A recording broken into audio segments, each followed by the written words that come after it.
পুঁই শাকের থেকেও এই পুঁই মিছুরিটা আমার খুব বেশি প্রিয়। তার জন্য আজকে একটা নিরামিষ তরকারি বানিয়ে নিচ্ছি পুঁই মিছুরি দিয়ে। তার জন্য প্রথমে আলু, বেগুন, সিমটাকে ছোট, ছোট করে কেটে নিয়েছি। এদিকে বড়ি তো লাগবেই লাগবে।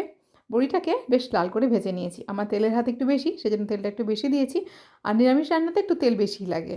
এখন দিয়েছি ৫ ফোড়ন আর একটা তেজপাতা। ৫ ফোড়ন তেজপাতা থেকে সুন্দর গন্ধ বেরোলে আলুটা দিয়ে একটু নাড়াচাড়া করে নিয়েছি। আলুটা লাল হয়ে গেলে অন্যান্য সবজিগুলো দিয়ে আবার নাড়াচাড়া করে বেশ লাল করে ভেজে নিয়েছি।